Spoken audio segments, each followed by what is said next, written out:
What's the main Horashah that they did in Solomon's time? There's two ones. I mentioned the Navi. One's explicit, one's implied. They have two Horashahs. That they didn't fast on Yom Kippur. Yeah, that's implied because it says he made a party from basically the week before Circus and then the Circus itself. What do you mean? 5 days before Circus is Yom Kippur. I mean, they're celebrating. Yeah, they basically said they overrid Yom Kippur. Why did they pick the 8th of Tishrei to start? That's an interesting question. What's significant about the 8th of Tishrei? 7 weeks before. I think it just goes like this. Shlomo Melech saw that, according to the Torah, this is an idea I had a few years ago. That is, the holidays are marked on the calendar already, and the Jewish people have to show up, and then that becomes a holiday. The Sabbath existed in primordial times already. It's not even called Sabbath. It was only when the Jewish people showed up on the scene that God gave them the Sabbath and said, you know what? Every Saturday, every 7th day is a holy day. Don't do anything because I created the world in 7 days. Now I'm giving you the Sabbath. And it's our covenant. But before that point, there was no Sabbath. It was hiding. It was just marked on the calendar as a blank day. It was a potential day. So to all the holidays, God told them, Passover, you're going to celebrate every year. There's day 1 is a festival and day 7 is a festival. And they should have asked him, Moses, day 1 is going to be the anniversary of our Exodus, which is going to happen tomorrow morning. And then forever, we're going to keep this day as a holy day. What's going to happen 6 days after the Exodus? That is also a holiday. Well, if they 6 days later, they got the answer. That was Kriyas Yamsuf, right?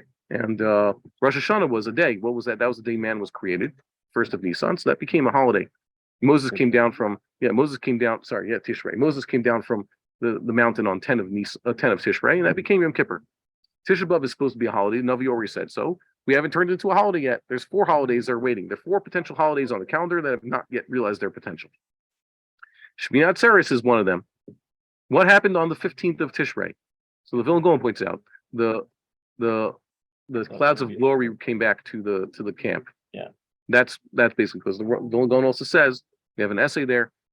Vilna Gaon points out it's unanimous. Sukkot commemorates clouds of glory. The whole thing with actual sukkahs, that's a misprint, or that's a corruption of the text. Okay, and you can go see this in this parish Ber Hagra to Bar-Hayim. But what happened on Shmini Atzeret? The entire time, like the first few hundred years of our people in the land, what's the Shmini Atzeret the anniversary of? What happened to Shmini Atzeret? Answer: that was the culmination of dedication of the first temple. That's what the Navi says. So Solomon realized Shmini Atzeret is supposed to be the culmination of this, 15-day ceremony that we're going to inaugurate the first temple. So it means it has to start on the 8th of Tishrei.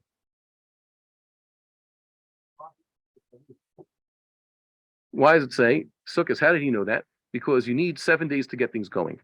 Just like Moses dedicated the Mishkan. It took 7 days, right? By Bayom Hashmini, that's when everything kicked in. So you have to celebrate Sukkot in front of God.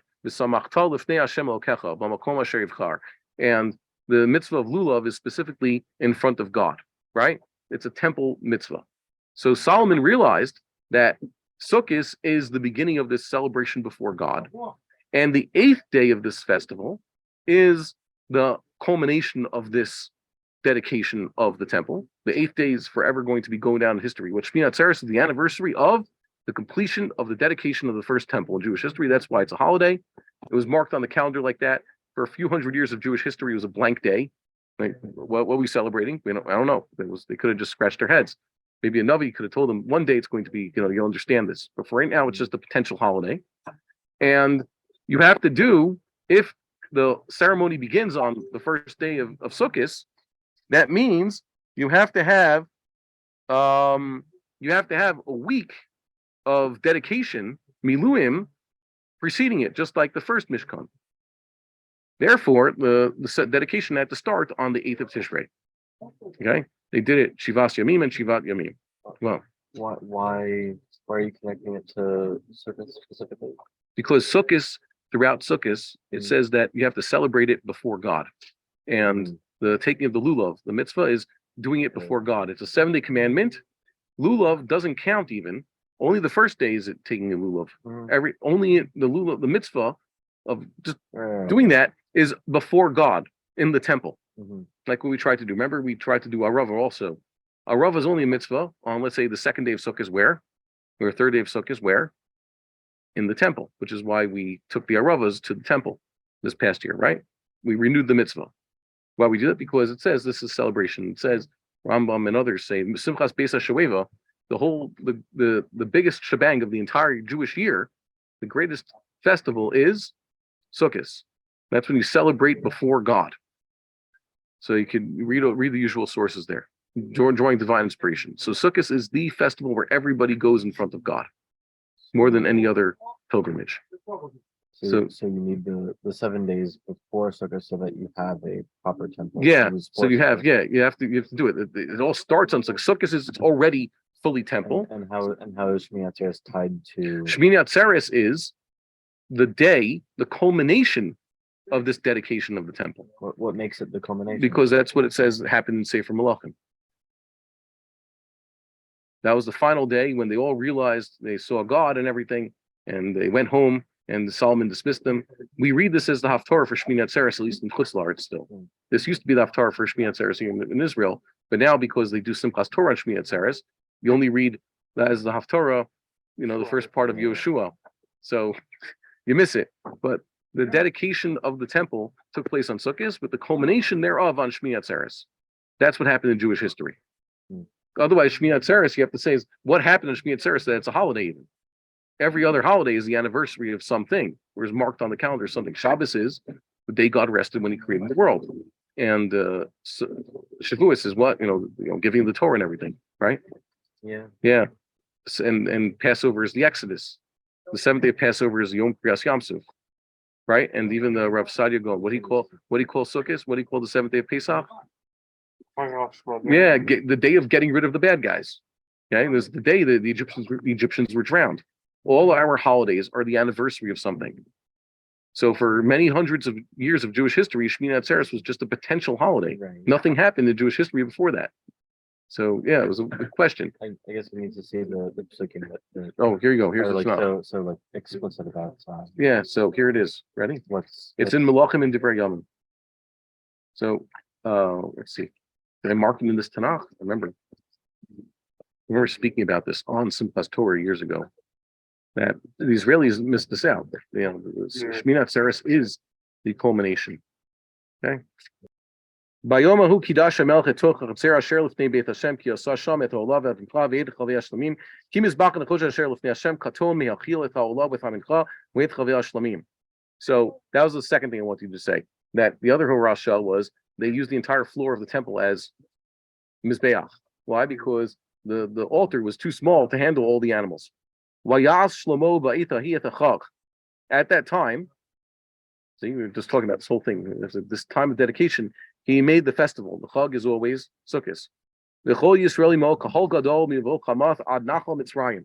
All of Israel, great kahal, not from Dan to Beersheba. That's where that's where the 12 tribes lives. Levo chamath until Nachal Mitzrayim is even more expansive. Why? Because even areas that were not officially under political control yet. Okay, so he brought all the Jews there. Lifnei Hashem Elokeinu shivat yomim shivat yomim arba asar yom. 7 days and 7 days. 7 days is Sukkot because Sukkot is 7 days long, and 7 days before that. Wait a minute, shivat yomim. Why do we count? What's the point? The Bar-Hayim says, why do we count Omer? Why do we told to count days and weeks? Every time you have purification in Sefer Vayikra, you have to count 7 days. Azav, Anida, Azava, a Mitzorah, everybody else who has to purify himself, what does he do? He counts 7 days, right? Mm-hmm. If I tell you count 7 days, then count another 7 days and count 7 days, and remember each count, it means you have to go through 7 stages of purification, right? That's what it means. So too, you have to do one act of 7 days and one act of 7 days. So the holiday is 7 days. That means you have to have 7 days before that, a group of 7 days. That's why it starts on the 8th of Tishrei. And then it says, Bayom Hashmini Shilach et ha'am. And on the 8th day, by the way, it tells you about Circus. That's always the paradox of Circus. 7-day festival. And on the 8th day, you have a Mikvah Kodesh. So is the 8th day, is it part of the festival or is it something on its own? Because I'll say, halachically speaking, it's like part of the Circus, and halachically speaking, it's not. Pezer Keshev, right? Like its own. Remember the acronym Pezer Keshev? Okay. So too. He did 7 days and 7 days, and on the 8th day, went on the 15th day. What's the 8th day? It means Shmini Atzeres, Shilach et ha'am v'yivarchu et hamelech v'yelchu lo lehem smechim v'tov elev al kol tova asher asa Hashem l'David avdo ul Yisrael amo. they celebrated, right, the pinnacle of everything, all the promises of the Torah coming true. By the way, when we see we want the Messiah to come, we want to experience all this again, rebuilding a temple, we want to get back to this stage. Okay? Now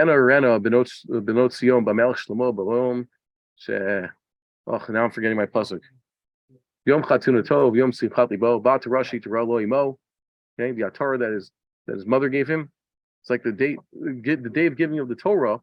That was a little bit low. Why? Because it was in Chutz La'aretz. Torah had to be given in Chutz La'aretz. And the day of the dedication of the temple. So that's this day. Okay, remember the Medrash says, what does it refer to? Yom Simchat Libo. That's the dedication of the temple. This is the day when everybody was finally happy. It says they went home, smechim until they didn't go home that day. Because of Shmini Atzeret, they couldn't go anywhere. Means that's the last day, and they took their leave the next day. Because you can't travel on Yontif. So this is the day, this was the pinnacle of the dedication. So in order to dedicate the temple, you need to have Circus, the 7-day Circus, the festival, and 7 days before that, just to make it, inauguration. And the 8th day was the high point of the whole celebration, the big conclusion to it. And that's what Chazal said. What the Musaf of Shmini Atzeret alludes to this. What is the Musaf of Shmini Atzeret? Throughout Sukkot, you have the Pariah Chag. The Musaf of every day of Sukkot is tremendous. Normally on a Moed, you have 7 lambs, 2 bulls or 1 bull, 1 ram and 7 lambs, and he goes as a sin offering. That's the Musaf of all the Moadim, without an exception. Shabbos is 2 more lambs, but Rosh Chodesh, Pesach, and Shavuos is 2 bulls, 1 ram, 7 lambs. Rosh Hashanah, Yom Kippur, and Shmini Atzeret is 1 bull, 1 ram, 7 lambs. On Sukkot, all the days of Sukkot, it's 14 lambs and a few more rams and a total of 70 bulls. You start off with 14 bulls and bring it down 1 each day until you get to 70. Shmini Atzeret is suddenly, where'd all the bulls go? 1 bull, 1 ram, 7 lambs like a normal moed, and he go to the sin offering. Suddenly, it's just like a Yom Kippur or Rosh Hashanah. It's not even a chol moed. It's not a Rosh Chodesh even. They say, Kasha alai pridaschem. What happened? God made a party for all the nations. The Korbanos respond. That's when all the nations, according to the Navi, will have to show up in front of God. That's Sukkot. But the last day is just private party for God's special people. Just you and me. Okay? Yechidus, right? God and Israel. So Solomon realized that what's special about, what is so special about this 8th day? What makes it unique is that this 8th day is meant to be the culmination of the joy of finally achieving the high point in service of God. And that's what Shmini Atzeret is, and that's what Shmini Atzeret is meant to be. And the problem is we forgot about it. We're so distant. So that's why I say that Shmini Atzeret was meant to be a holiday. It was given by Moses, but for many hundreds of years they could have asked what's supposed to happen. Like what is this of what happened today that today is a holiday? Eventually the first day and 7th day of Passover we understand. Shavuos we understand. Rosh Hashanah Yom Kippur we understand. Shabbos we understand. But Shmini Atzeret, what happened? Someone realized this is the day I'm supposed to dedicate the temple, and we're going to have this amazing thing that everybody's going to. It says the Medrash has a few things. What happened that day? Everybody conceived a boy. They all went home, and it was a baby boom. Right? God's blessing. So they'll realize. So what happened? That's also in Divrei Hamim, and I think that's a good explanation for what's going on here. Okay, so Solomon realized that's why he started the dedication. We would like to encourage our viewers to share these videos with friends and send in your responses. If you would like to obtain Birkon Nusach Eretz Yisrael or invite the rabbi for a speaking engagement, please email us at office@machonshilo.org.